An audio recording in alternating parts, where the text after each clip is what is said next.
Pun bersama kita pagi ini, beliau ini merupakan seorang pakar motivasi.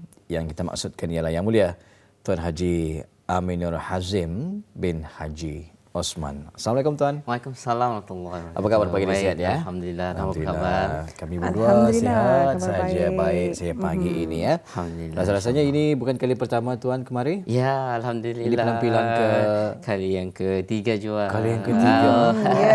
Tajuknya Gen Z. Ya. Sebelum ini ada persamaan lah Ramizah bersama dengan Tuan Aminur Hazim ya, membahaskan mengenai dengan siapa Gen Z ini. Kalau pada kali ini tajuknya sama ataupun berbeza sedikit? Kira version 2.0 lagi. Sambungan lagi lah, kesinambungannya lah ni. Kesinambungannya lagi. Kita ni elaboratekan lagi. Macam mana kita ni kan memahami Gen Z. Macam mana kita ni kan membantu, mengembangkan kenapa Gen Z ni. Itulah makanya tajuknya diberi Gen Z dan masa depan. Ya. Jadi untuk memulakan ruangan wawancara kita pagi ini, kita tanyakan terlebih dahululah ya kepada Yang Mulia Tuan Aminur Hazim, bagaimana Tuan mendefinisikan Gen Z dalam membentuk masa depan negara kita ni, Brunei Darussalam ini. Okey, alhamdulillah, terima kasih. InsyaAllah, memang kalau kita ni mendefinisikan Gen Z ni, memang banyak.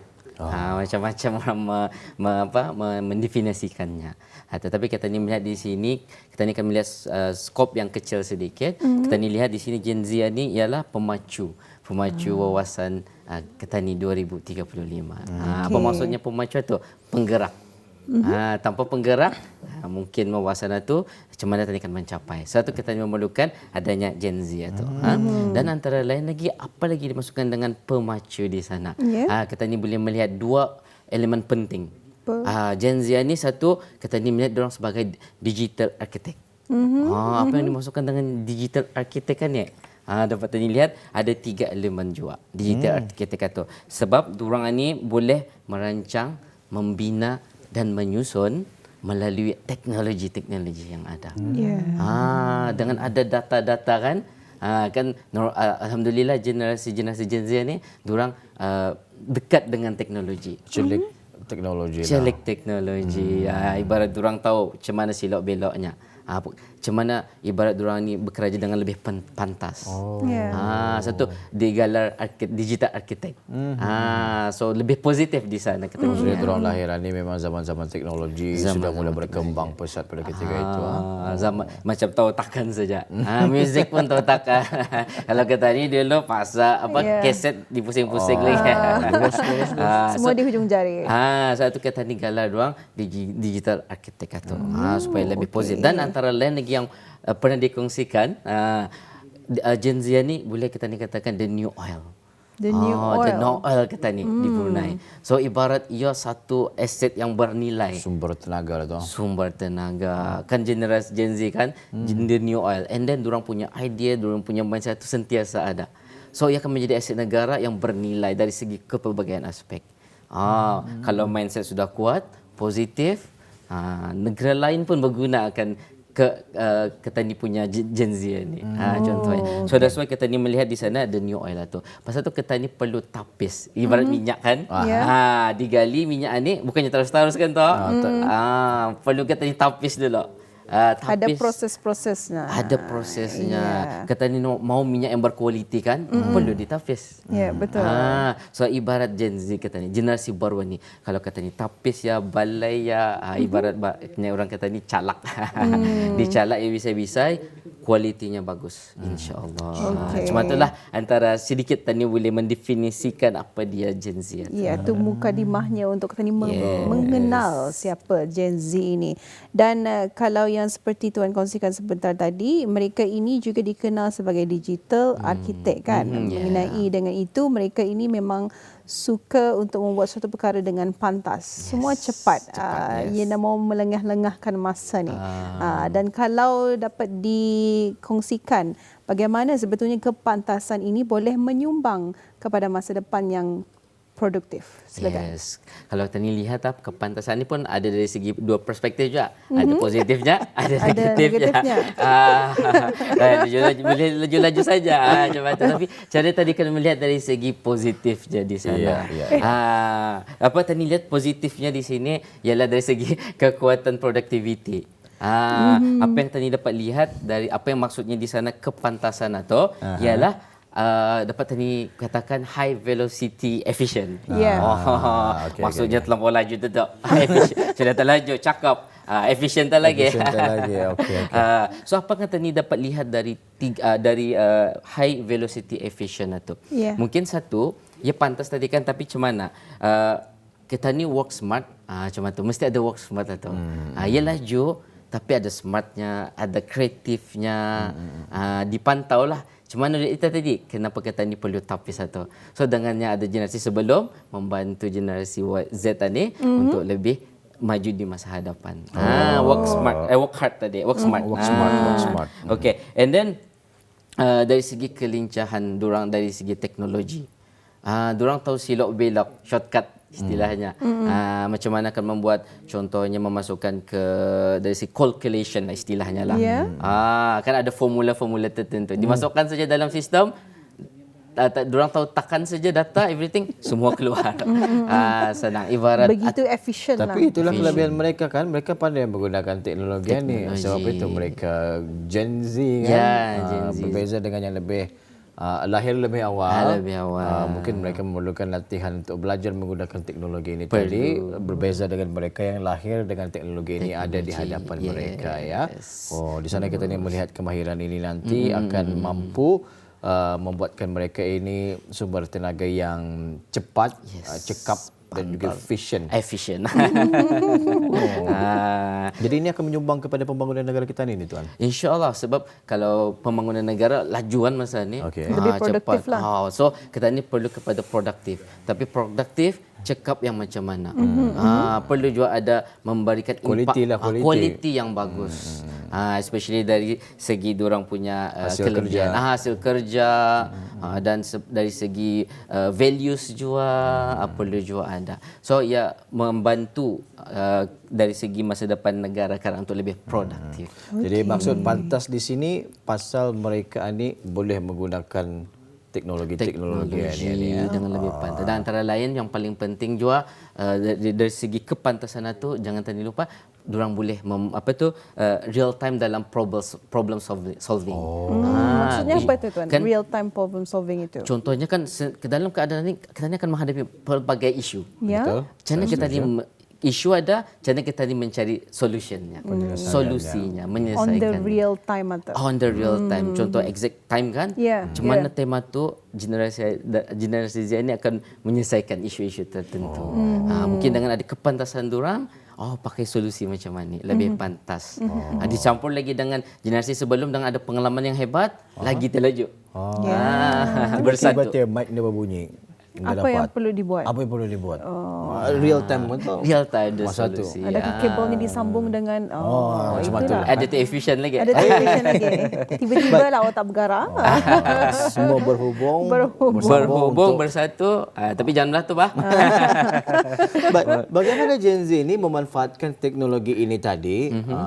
Apatah lagi teknologi AI yang masa ni sangat diperkatakan pada ketika ini dalam mempersiapkan diri mereka untuk masa depan dalam erti kata kerjaya. Yes, betul. Ada yang bercakapnya AI ni payah sekarang ni orang bekerja. Pasal robot sekarang bekerja tu kamu menganggur tu di rumah tani sekarang. Macam mana tuan? Okey. Ibarat barang itu memang dari masa ke semasa kan selalu. Dari dulu tu selalu terhidangan. Okey, ibarat kan ambil contoh. Kalau zaman sebelumnya lah okey, apa tu mesin menjahit. Mesin menjahit kan ada masa ini sudah yang masa sebelum itu kira mesin menjahit yang lebih dengan kaki lagi. Kaki dia. Macam mana bisa? Macam ni. Okey, siap. Lepas tu Kaki dan tangan Kaki dengan tangan tu bergerak. begini kah? Begini Ini tenunan. Astagfirullah. Mesin jahit. Yang mesin jahit? Oh, yang ini yang dipusing. Ini ni sediat lagi ada cara. bukan yang begini, ya? Ini tenunan Brunei. Okey, sambung. di sana mungkin zaman itu pun cakap nah makin kurang tu ni pekerja sekarang. Betul. Kan sama je macam komputer dulu. Sebelum ni komputer yang TV besar. Typewriter. Typewriter. Jadi orang istilah zaman dulu data lagi staf pekerja lagi ni pasal ada komputer sudah. Ya. Tapi masih memerlukan human values. Betul. Sama je macam zaman sekarang. AI, macam mana kita ni mengolahkan AI itu sebenarnya. Macam mana kita ni ibarat memprom ni maksudnya kita ni mengarahkan, membagi arahan yang sesuai dan AI akan membagi jawapan yang betul. Bantuan. Kenapa? Sebab AI hanyalah teknologi, masih memerlukan human values. Ia hanya mempercepatkan kita ni tu. So di sana tadi ia mempersiapkan untuk masa depan kerja dari segi tenaga mental lah tu. Okay, and then ia boleh membantu dari segi keperluan manusia. Kan masa ni yang kita tahu Gen Z tu mau kepantasan tadi. Jangan kan Gen Z, semua kelompok kata ni masa ni mau laju. Terus. Semua kan mau cepat. Jangan kan atau makanan pun mau cepat. Express. Express, fast food dan sebagainya. So dari sana ia boleh membantu masa depan kerja kita ni. Dan antara lain lagi ia boleh mencari inspirasi tadi awal. Contohnya kita ni kan brainstorm. Dari segi brainstorm kan, kalau kita ni kadang-kadang dragging kan, kalau baru brainstorm saja. Baru brainstorm Pun sudah ada yang terstuck tu memikirkan. Ngambil masa yang lama. Dragging lagi tempat lain cerita aja tak. Yeah. So macam mana kita ni kan mengkat masa yang draggingan tetapi dengan berkualiti. Dengan AI tersebut juga boleh mempercepatkan. Bagi komenkan sebagai contoh, kita ni kan beraktiviti hujung minggu bersama dengan ahli keluarga. Apa Luar aktivitinya? semuanya. Semua brainstorm bagi idea. Semua dia tidak bernas. Kemudian kita ni masukkan dalam AI. Idea aktiviti hujung minggu. Panjang. Banyak aktiviti. Banyak aktiviti yang boleh lakukan. Make sure je disetujui oleh semua orang. Itinerary untuk penerbangan tu boleh ni.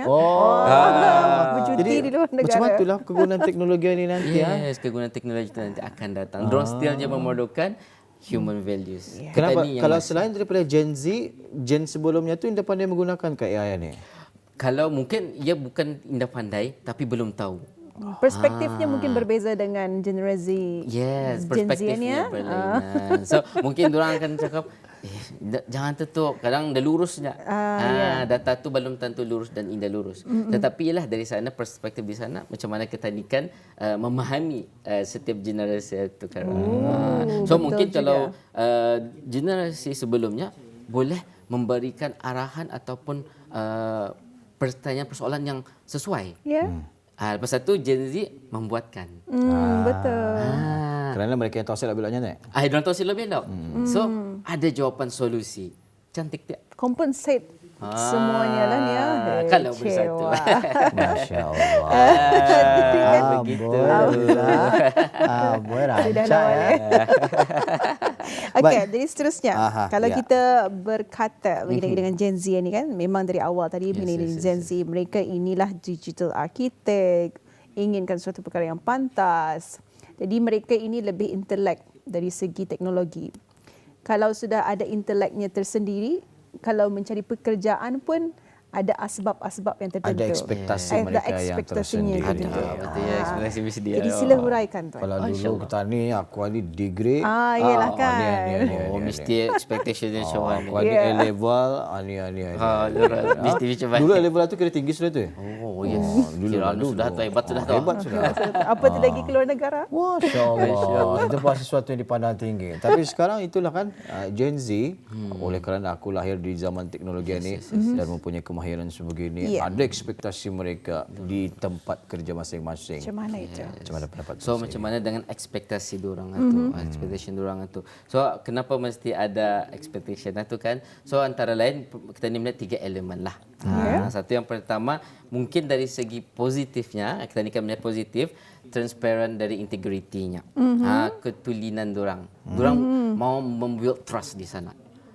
So kenapa diorang memberitahu diorang ada ekspektasi macam ni dengan adanya diorang punya ekspektasi juga, integritinya. So diorang mau spesifik. Scope of work macam mana, and then the nilainya macam mana. So itu antaranya lah. Okay, antara yang lain lagi culture of excellence.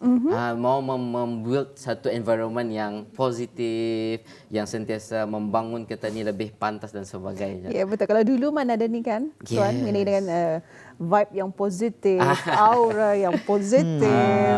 Kalau dulu mana ada? Kalau dulu kita ni lebih kepada itu tanggungjawab kita ni positif buat. Yang pada kita buat kerja. Jiwa Kau gembira ni tanggungjawabmu buat. Yes, lurus. Yang penting aku jalankan kerja aku. Kalau kau dah berkabun, dah ada jadi buahan. Dah keluar baras tu. Macam itulah. Mau buat. Ya, itu reality dulu kan. Tapi kalau sekarang mesti macam positif dulu baru dapat buat. Positif. Kalau negatif berehatlah. Kalau negatif tidur di rumah. Okey, di sana perlunya adanya sebab ada generasi sebelum kan untuk tadi menapis kata ni, membantu kata ni dan sebagainya. Pasal betul generasi Z kan memerlukan masih guideline. So dari sana ekspektasi diorang pun akan dapat dinilai dengan kesesuaian. Kan kalau indah dibantu ekspektasi diorang memang sesuai. Memang tinggi. Memang tinggi. Ya, myself belajar tinggi-tinggi. Aku mesti macam ni. Tapi dengan adanya orang yang generasi sebelum memberikan nasihat yang sesuai, balance dia. Contoh, pengalaman diperlukan now. Betul. Bukan saja up skills, tapi we need the pengalaman itu. Apa pengalaman? Bukan saja pengalaman bekerja sebagai contohnya di Greta, pengalaman apa? Communication. Betul. Adab akhlak. Dalam leadership dan sebagainya. Leadershipnya macam mana? Jadi generasi sebelumnya perlu memahami generasi Gen Z ni kan.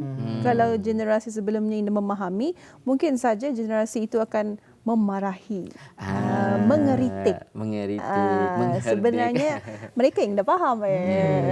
Instead of kita ni mengherdik, kita ni mengajak. Sama-sama lah kita ni membangun negara yang kita ni cintai. Bukan apa kata orang result oriented bah. Proses satu pun adalah sebahagian daripada budaya kita ni di negara Brunei Darussalam dan juga cara kita ni bekerja. Berjaya kita ni tetapi hilangnya kualiti kebrunaian, kebudayaan kita ni itu adalah sesuatu yang sangat-sangat menyedihkan lah ya. Orang kita ni terkenal dengan santunnya, budi bicaranya, bahasanya macam mana. Kita ni mau maju dan itu tetap kekal. Itu tetap kekal. So itu dah kita ni punya identity. Dan konsep MIB kita ni.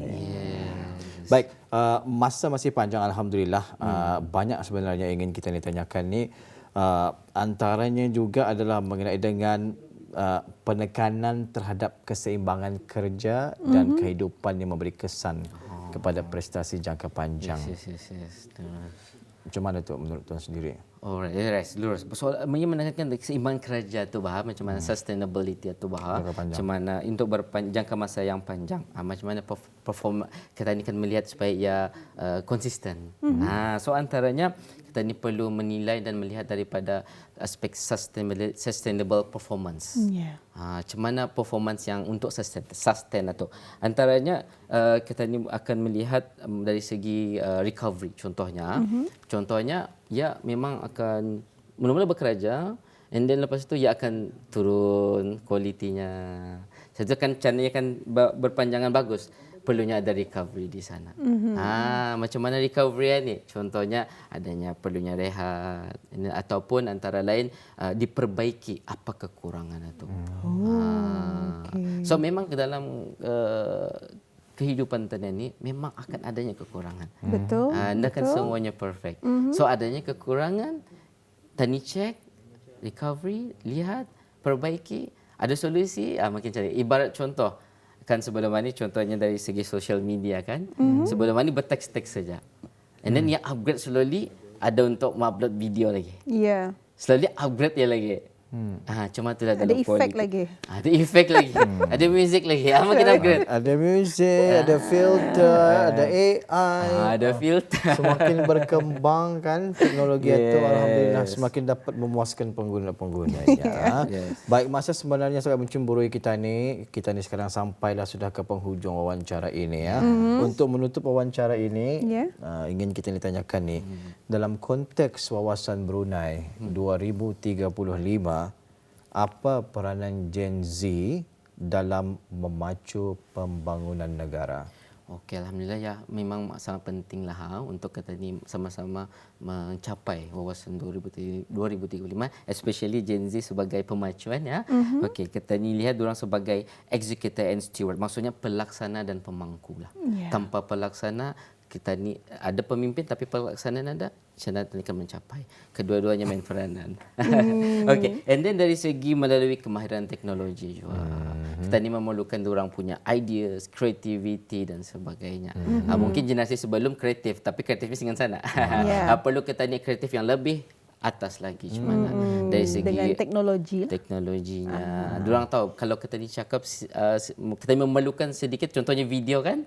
Macam video sebelum video pendek. Macam mana ia mengedit dan sebagainya dari segi teknologi. Dan sekali of course lah tadi seperti yang cakap mempertahankan jati diri kita ni dan sebagai bangsa dan kita ni menerapkan nilai of course MIB katanya. Betul.